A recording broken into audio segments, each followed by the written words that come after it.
কৃষকদের ক্ষতিপূরণের টাকায় দুর্নীতি।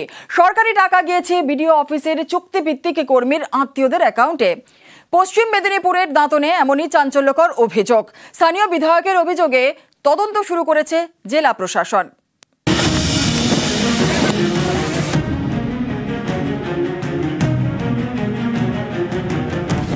পশ্চিম মেদিনীপুরের দাঁতনে গত মার্চে শিলাবৃষ্টি হয়, তাতে ক্ষতি হয় চাষের।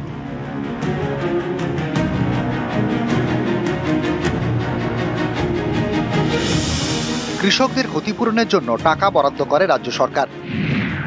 অভিযোগ, সেই টাকা অনেক কৃষকই পাননি। ক্ষতিপূরণের টাকা ঢুকেছে বিডিও অফিসের এক চুক্তিভিত্তিক কর্মীর আত্মীয়দের অ্যাকাউন্টে। সেই কর্মী হলেন আশিস দে, দাঁতন ১ নম্বর ব্লক অফিসে চুক্তিভিত্তিক কর্মী। অভিযোগ, আবেদনকারীদের নথিতে গরমিল করে ক্ষতিপূরণের টাকা আত্মীয়দের অ্যাকাউন্টে ঢুকিয়েছেন চুক্তিভিত্তিক কর্মী আশিস দে। পশ্চিম মেদিনীপুরে জেলা শাসকের দপ্তরে নিয়ে অভিযোগ জানিয়েছেন দাঁতনের তৃণমূল বিধায়ক বিক্রম চন্দ্র প্রধান। ১,০০০-২,০০০ টাকা নয়, একটা ৬ লক্ষ টাকা সে তার নিজের পরিবারের অ্যাকাউন্টে ঢুকিয়ে নিল। তদন্তকারী অফিসাররা গেছিলেন, তারা নিশ্চয়ই লোকাল থানাকে বলতে পারতেন, লোকাল বিডিওকে জানাতে পারতেন, তারা জানাননি, তারা রাত্রে চলে গেছেন। লোকের সন্দেহ হয়েছে রাত্রে তার বাড়িতে কেন, এটা নিন্দনীয়। এটা যারা করেছে এটা ঠিক করেনি। বিধায়কের অভিযোগের ভিত্তিতে তদন্ত শুরু করেছে জেলা প্রশাসন। সোমবার দাঁতনে জামুয়া এলাকায় চুক্তিভিত্তিক কর্মীর বাড়িতে যান তদন্তকারীরা। তখন সেখানকার কৃষকরা তাদের গাড়ি আটকে বিক্ষোভ দেখান। অ্যাপ্লাই করলাম, আমরা টাকা পেলাম না, বারবার অ্যাপ্লিকেশন করছি কিন্তু টাকা পাচ্ছি না। আপনারা রাত্রিবেলায় কিসের ভিত্তিতে আপনারা এসছেন এখানে ইনকোয়ারি করতে? শিলাবৃষ্টি, হ্যাঁ, তার যে ক্ষতিপূরণ পাওয়ার ব্যাপারে সেখানে একটা গরমিল ধরা পড়েছিল এবং তাদের ডেকেও পাঠানো হয়েছিল। বয়স্ক একজনের নামে ছিল। পোর্টালে যা রয়েছে সে অনুযায়ী সব কাগজ কিন্তু আমরা পেলাম না। রিপোর্ট তৈরি হবে যে কি রয়েছে। পশ্চিম মেদিনীপুর থেকে মিহির জানার সঙ্গে শঙ্কর রায়, নিউজ 18 বাংলা। পঞ্চায়েতে দেওয়া বার্থ সার্টিফিকেট, অথচ পঞ্চায়েত বলছে যে এই বার্থ সার্টিফিকেটের রেজিস্ট্রেশন নেই। কোথাও আবার পঞ্চায়েতের ইস্যু করা বার্থ সার্টিফিকেট জাল। উত্তর ২৪ পরগনার ২ জায়গায় ২ অভিযোগ। পঞ্চায়েতের ইস্যু করা বার্থ সার্টিফিকেট, তাতে পঞ্চায়েতের স্ট্যাম্পও রয়েছে। সেই পঞ্চায়েতই এখন বলছে সার্টিফিকেটগুলির রেজিস্ট্রেশন করা নেই। এতে বার্থ সার্টিফিকেটের বৈধতা নিয়ে প্রশ্ন উঠছে বিপাকে উত্তর ২৪ পরগনার বাগজোলা পঞ্চায়েত এলাকার অনেকে। জন্ম সার্টিফিকেট পাবেন না, উল্টো পাল্টা হয়ে রয়েছে। আমি পঞ্চায়েতে যাচ্ছি ওটা ঠিক করতে, পঞ্চায়েত আমার কাগজপত্র বলছে আপনাদের এই কাগজপত্র নেই। এখন আমরা কি করবো? আমাদের ছেলেগুলো তো আমরা ভোটার করাতে পারছি না। কেউ গিয়েছিলেন ভোটার তালিকায় নাম তুলতে, কেউ গিয়েছিলেন কাস্ট সার্টিফিকেট বানাতে। সবাই বাদুড়িয়ার বাগজোলার বাসিন্দা। ১-২ নয়, সংখ্যাটা হাজারেরও বেশি। তাদের মধ্যে শতাধিক পড়ুয়া। স্থানীয়দের দাবি, কখনো পঞ্চায়েত জানাচ্ছে বার্থ সার্টিফিকেটের রেজিস্ট্রেশন করা নেই, কখনো আবার বলছে রেজিস্ট্রেশনের খাতাটাই হারিয়ে গিয়েছে। গিয়েছি আমরা, বলেছে যে রেজিস্টার খাতা হারিয়ে গিয়েছে। আমাদের তো স্কুলে দরকার হয় অনেক কাজে জন্ম সার্টিফিকেট। আমাদের পঞ্চায়েতে মিটিং আছে, ওখানে একটা সিদ্ধান্ত আমাদের নেওয়া হবে, কি হয় দেখা যাক। সমস্যার সমাধান করার চেষ্টা হচ্ছে আমাদের। উত্তর ২৪ পরগনার বারাসতে অন্য অভিযোগ। এখানকার একটি পঞ্চায়েত থেকে জাল বার্থ সার্টিফিকেট ইস্যু করার অভিযোগ উঠেছে। সম্প্রতি কেরলে মানিক বিশ্বাস নামের এক ব্যক্তিকে গ্রেপ্তার করে পুলিশ। তার বার্থ সার্টিফিকেট ইস্যু করা হয়েছে ছোট জাগুলিয়া পঞ্চায়েত থেকে। কেরল পুলিশের দাবি এই সার্টিফিকেটটি জাল।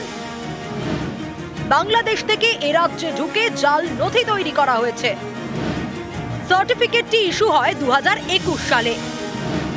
সেই সময় ছোট জাগুলিয়ার প্রধান ছিলেন নুরুল হক। বার্থ সার্টিফিকেটে তার সইও রয়েছে।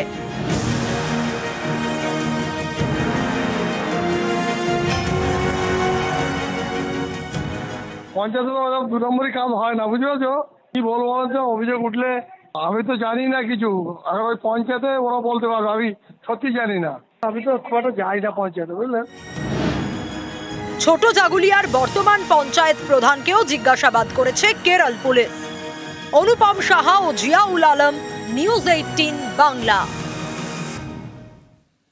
কারো থেকে পুরনো সোনা কেনার নামে টাকা নিয়েছিলেন, কাউকে আবার কম দামে সোনা বিক্রির প্রতিশ্রুতি দিয়ে টাকা নিয়েছিলেন।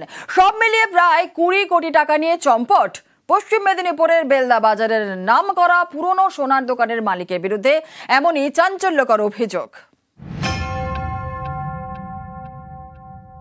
উনারা চিটিং মাছ, চোরের স্ত্রী হয়েছেন, চোরের দিদি।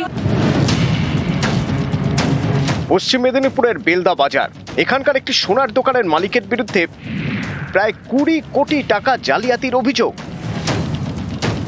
সোমবার দোকানটি সিল করে দেয় পুলিশ। বেলদা বাজারের ডিএন ব্রাদার্স জুয়েলার্স এলাকার নামকরা সোনার দোকান, প্রায় 45 বছরের পুরনো। এই সোনার দোকানের মালিক কৌশিক কর্মকার, তার কথায় ভরসা করে অনেকে ঠকেছেন। অভিযোগ, কাউকে কম দামে সোনা বিক্রি করার নামে ঠকিয়েছেন, কাউকে আবার সোনা কেনার নামে ঠকিয়েছেন। সম্প্রতি কৌশিক কর্মকারের কাছে প্রচুর পুরনো গয়না বিক্রি করেন কোলাঘাটের আরেক সোনার দোকানের মালিক, যার বাজার মূল্য 2.5 কোটি টাকারও বেশি বলে দাবি। অভিযোগ, এত সোনা নিয়ে টাকা দেননি কৌশিক। এভাবে প্রতারণার শিকার 200-রও বেশি বলে দাবি। কয়েকদিন আগে সোনার দোকানে চড়াও হন গ্রাহকরা, তখন ব্যবসায়ী ছিলেন না, দোকানে ছিলেন তার দিদি এবং স্ত্রী। উনারা চিটিং মাছ, চোরের স্ত্রী হয়েছেন, চোরের দিদি। এরপর থেকে সপ্তাহ খানেক ধরে দোকান বন্ধ, চম্পট দিয়েছে কর্মকার পরিবার। অনেকেই থানায় অভিযোগ জানিয়েছেন, তদন্ত শুরু করেছে বেলদা থানার পুলিশ। পশ্চিম মেদিনীপুর থেকে মিহির জানার সঙ্গে শঙ্কর রায়, নিউজ 18 বাংলা। বজবজের সাতগাছিয়ায় বাম আমলে তৈরি জিম সংস্কার, আর এই জিমটি দীর্ঘদিন ধরে পড়ে রয়েছে, বেহাল অবস্থা ছিল। সংস্কারের পরে এবার ঝাঁ চকচকে জিমের উদ্বোধনও হয়ে গেল।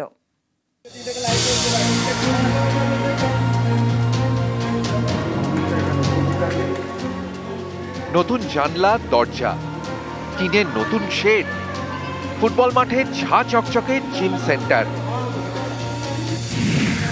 দক্ষিণ 24 পরগনার বজবজের সাতগাছিয়া, এখানকার মুচিসা ফুটবল মাঠে বাম আমলে এই জিমটি তৈরি করা হয়। দীর্ঘদিন ধরে পড়ে পড়ে নষ্ট হচ্ছিল জিমের সরঞ্জাম, নষ্ট হচ্ছিল জিম সেন্টারটিও।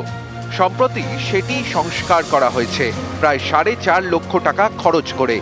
রবিবার এই জিমের উদ্বোধন হয়ে গেল। সকাল বিকেল খোলা থাকবে জিমটি। আমাদের জিমটা উদ্বোধন এবং টয়লেট উদ্বোধন হলো, খুবই ভালো লাগছে। পানীয় জলেরও ব্যবস্থা আছে এখানে। সকালবেলা করে অনেক মানুষ হাঁটতে আসে এবং বিভিন্ন অনুষ্ঠান হয়, তাদের খুব অসুবিধা হতো। সমস্ত ছাত্র ছাত্রীরা এখানে ফুটবল খেলতে আসে, তাদেরও খুবই উপকার হয়েছে। তার জন্য আমরা খুব খুশি, তাই আমরা এমপি সাহেবকে ধন্যবাদ জানাবো। সত্যি কথা, সিপিএম যে আমল থেকে ওই জিমটা গোডাউন হয়ে পড়েছিল, কোনো বাথরুম ছিল না। লেডিস এবং জেন্টস বাথরুমও আমরা মাঠের স্বার্থে মানুষের স্বার্থে করে দিই এবং জিম ঘরটা সুন্দরভাবে আপনাদের চ্যানেলে দেখানোর পর সুন্দরভাবে করি। বজবজ থেকে সমীর মণ্ডল, নিউজ 18 বাংলা।